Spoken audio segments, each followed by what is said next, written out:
नमस्कार मंडळी, स्वागत आहे माझ्या नवीन व्लॉगमध्ये। तर आजचा माझ्या सुट्टीचा तिसरा दिवस आहे आणि आमच्याकडे कालपासून पाणीच नाही आहे। म्हणजे काल पाणीच आलं नव्हतं। मग आता स्टोरेजला जेवढं पाणी होतं तेवढंच आमच्याकडे शिल्लक होतं। तरी पण आमच्या आंघोळ वगैरे झाल्यात आज, असं नाही आहे की आम्ही बुरशी बसलो नाही। ही बुरशी बसले, खोटं बोलते ती। पण थोडं पिण्यासाठी पाणी आम्ही विहिरीवरून आणतोय। तर वाडीतले ऑलमोस्ट सगळे लोक विहिरीवर चाललेत, तर मी पण आईकडे आता हंडा मागितलाय आणि बरेच दिवसांनी मी तो एक्सपिरियन्स करते की मस्त विहिरीवरून पाणी आणण्याचा। जाऊया पण विहिरीवरती। ओके, जाऊया। आई पण येते। थांब नाही, नको, मी जास्त वेळ थांबू नाही शकत, माझी अपॉइंटमेंट आहे।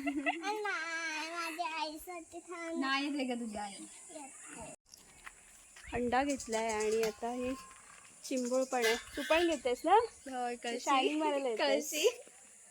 माझ्या लहानपणीची आठवण आहे, जेव्हा आमच्याकडे जलस्वराज्याचं नळ आली नव्हती तेव्हा आम्ही विहिरीवरूनच पाणी भरायचो सगळं। आणि मे महिन्यात खूप लोक असायची, तरी पण खूप फेऱ्या माराव्या लागायच्या। माझी आई तर वरती हंडा, त्याच्यावरती एक कळशी, काखेत एक हंडा असं पाणी आणायची।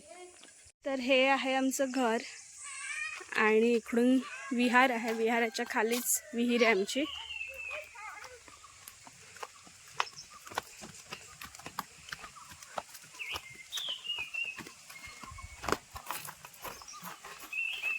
आणि हे आहे आमचं विहाराच्या पुढचं पिंपळाचं झाड। पाऊस पडल्यामुळे मस्त हिरवगार वाटतंय सगळीकडे, पण दमट वातावरण आहे।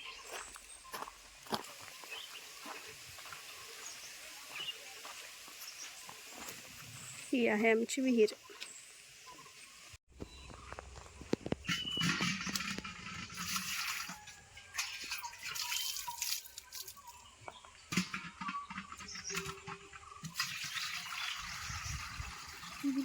तर दीक्षा काकी आले पाणी भरायला। आता दीक्षा काकी इथे दोरी लावणार आहे। ए, तू जास्त तिकडे जाऊ नको शुभ।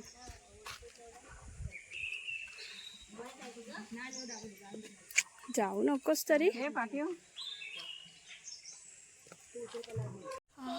गरम ऊन आहे, ऊन खूप जास्त आहे।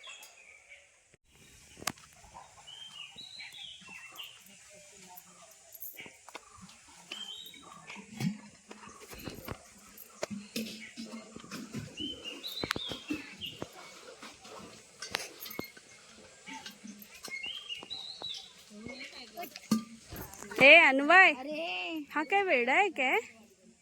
अन्वय डोक्याला लागेल, इकडे जर डोक्याला लागेल तेरा हात।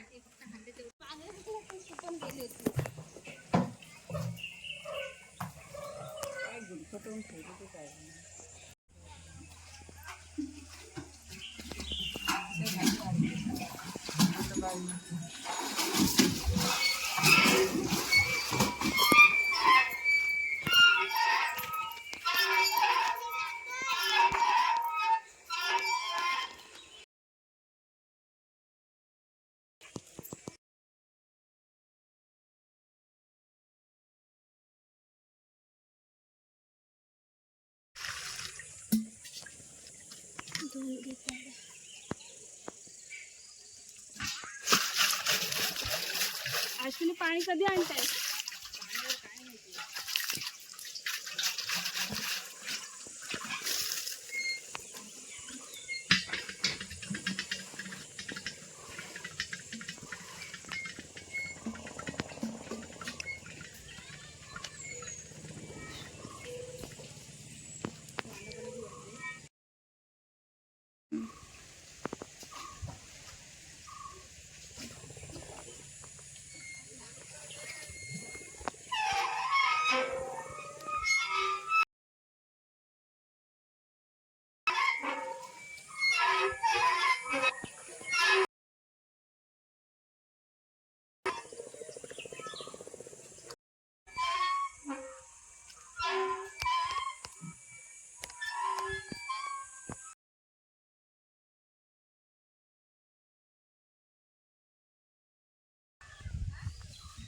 बिचारी आमची दीदी पुण्यावरून आल्या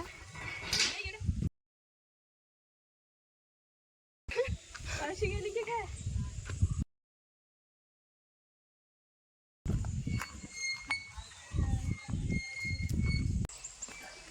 फुल ऑन तनु माझे व्हिडिओ काढत.